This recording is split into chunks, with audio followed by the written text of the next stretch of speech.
इतने राजा आए बलशाली, अपने आप को बड़े बड़े भूप समझते थे, और तोड़ना तो बहुत दूर, धनुष को हिला नहीं सके। महाराज क्रोध आ गया, विचार करने लगे कि अब तो शायद मेरी पुत्री कंवारी ही रहेगी। मेरा जो प्रण है, मैंने प्रण कर रखा है कि जो धनुष को तोड़ेगा सीता उसी के साथ विवाह करेगी, तो धनुष किसी पर टूटा नहीं, इसलिए मेरी पुत्री सीता को कंवारा ही रहना पड़ेगा। और आज जनक जी खड़े होकर के और क्रोध में आकर के कहने लगे कि जितने भी राजा यहाँ बैठे हुए हैं सब मेरी बात को सुने। मैं समझ चुका हूं कि ये पृथ्वी वीरों से खाली हो चुकी है। बोलिए, पृथ्वी वीरों से खाली हो चुकी है, इसलिए सब अपने अपने घर जाओ। और विधाता ने मेरी पुत्री के भाग्य में कंवारा ही लिखा है, तो वो कंवारी ही रहेगी, इसलिए आप सभी चले जाइए। इतना कहते ही महाराज लक्ष्मण जी बैठे। अब लक्ष्मण जी को कहां सहन हो, क्रोधी है, खड़े हो गए और जनक जी को फटकारने लगे। कही जनक कछु अनुचित बानी। बोले, जनक तुमने उचित नहीं बोला। जहां पर रघुवंश की मणि बैठी हो, जहां रघुवंश के कोई राजा बैठे हो, वहां ये शब्द आपको शोभा नहीं देते। आप कहते हो ये पृथ्वी वीरों से खाली हो गई है, मैं इस पूरे ब्रह्मांड को कच्चे घड़े की तरह फोड़ सकता हूं। लक्ष्मण जी को क्रोध आ गया। राम जी ने कहा, लक्ष्मण जी शांत। लक्ष्मण जी से किसी ने कहा कि भाई एक बात बताओ, जनक जी की बात का जवाब केवल या तो तुम्हारे गुरुजी दे सकते, क्योंकि उम्र में वो बड़े हैं, और या फिर तुमसे बड़े हैं तुम्हारे भ्राता राम जी, वो दे सकते हैं। तुम तो तीसरे नंबर पे आते हो, छोटे हो, तो फिर तुम खड़े होकर के जनक जी से ऐसे क्यों बोल रहे हो?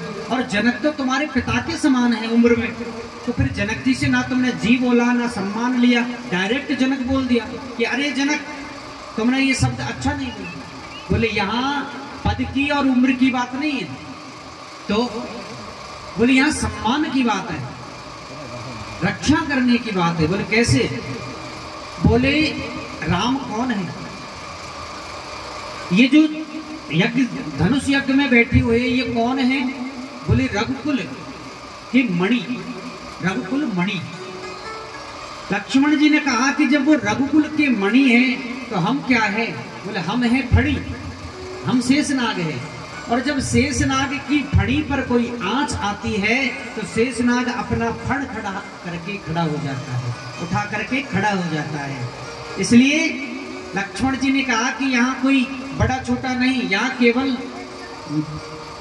रक्षा करने की बात है कि जब मेरे राम रूपी मणि पर, रघुकुल रूपी मणि पर जब कोई आंच आती है, कोई अपमान करता है, तो फणी अपना फण उठा करके खड़ा हो जाता है। इसलिए मुझे खड़ा होना पड़ा।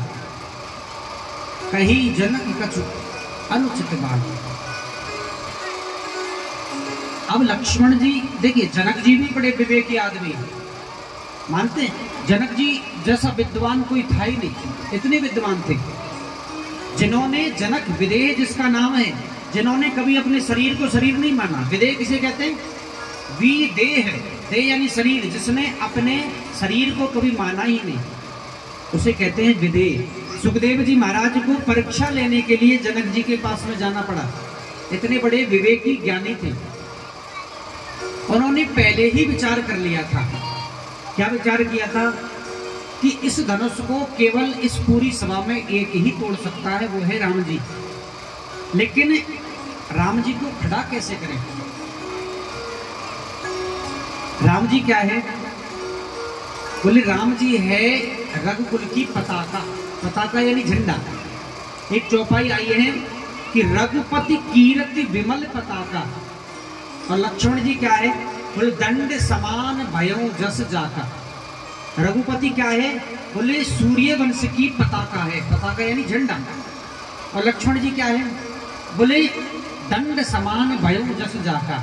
लक्ष्मण जी का महिमा कैसी है? बोल दंड के समान। डंडा, दंड को क्या कहते हैं? डंडा। तो जब तक जनक जी ने विचार किया कि जब तक डंडा खड़ा नहीं होगा तो झंडा कैसे खड़ा होगा? बताइए।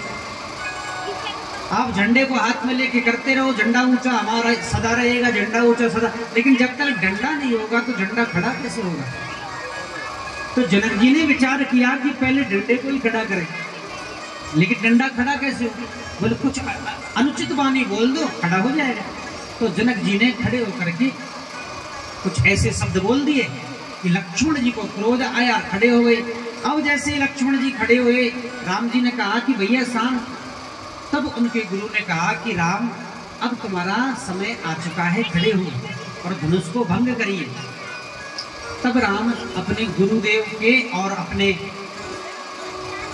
देवी देवताओं के हाथ जोड़ करके, पितरों के हाथ जोड़ करके खड़े होते हैं और उस धनुष का भंगन करते हैं। बोले राजा रामचंद्र भगवान की। धनुष को तोड़ करके राम जी महाराज चौकी पर जाकर खड़े हो जाते हैं। सीता जी सखियों के साथ में माला लेकर के आती है, वरमाला लेकर के आती है। अब सीता जी छोटी है, उम्र में कितनी है? सीता जी की और राम जी की विवाह के समय उम्र कितनी थी? राम जी थे 15 वर्ष के और सीता जी थी 13 वर्ष की।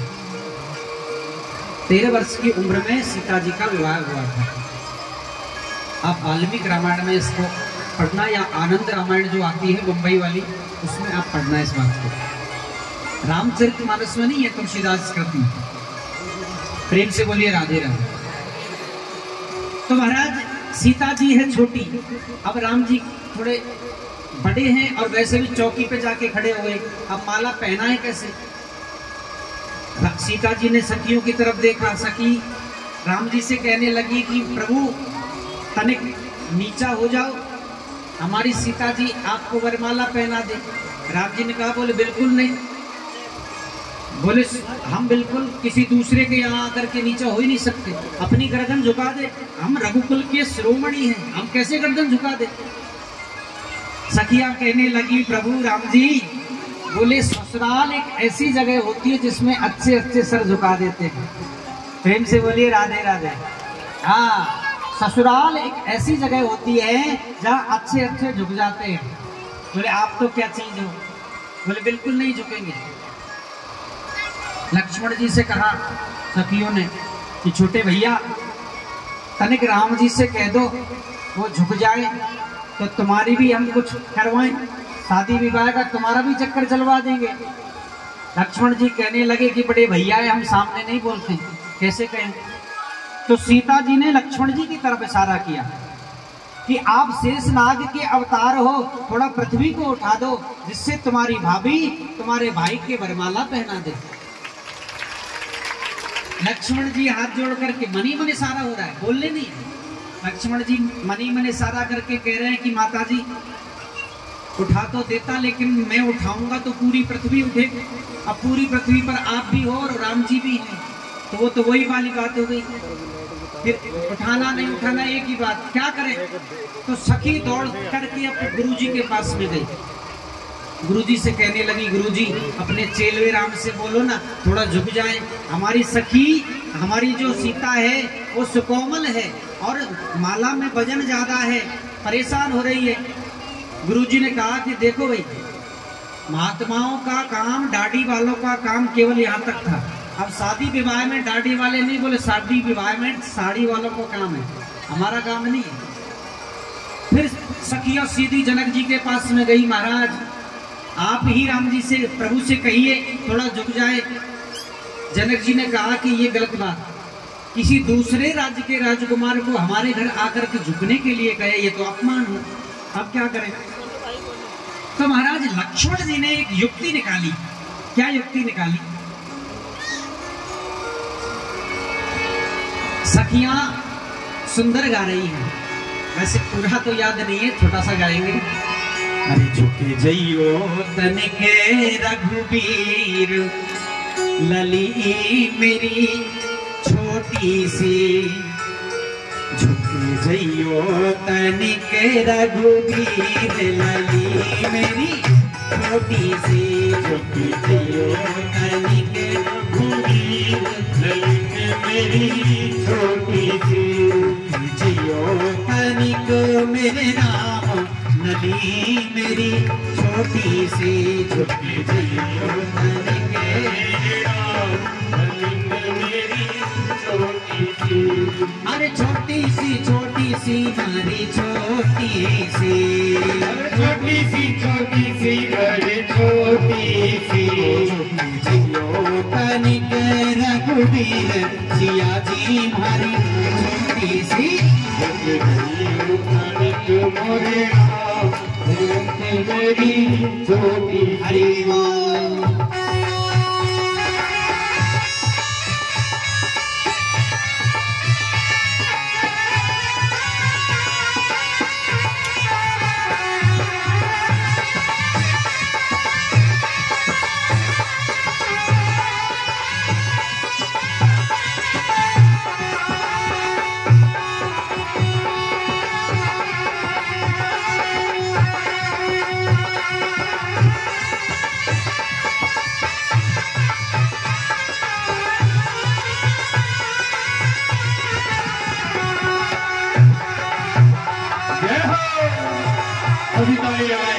जय श्री राधे।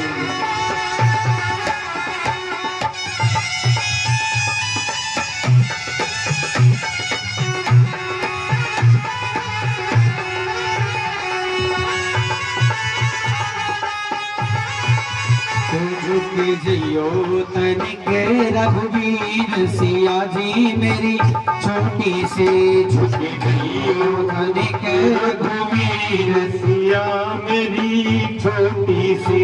अरे छोटी सी सिया हमारी छोटी सी, अरे छोटी सी सिया हमारी छोटी सी, जो तनिक रघुबीर लली मारी छोटी सी, तनिक रघुबीर सिया मेरी छोटी सी।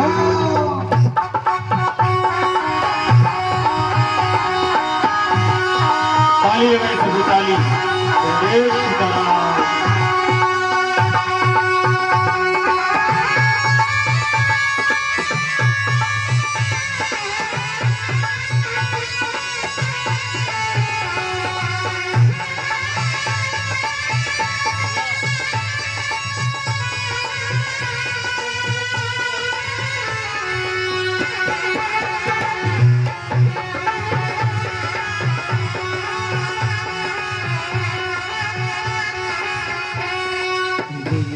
तनिक रघुबीर सिया जी मेरी छोटी सी।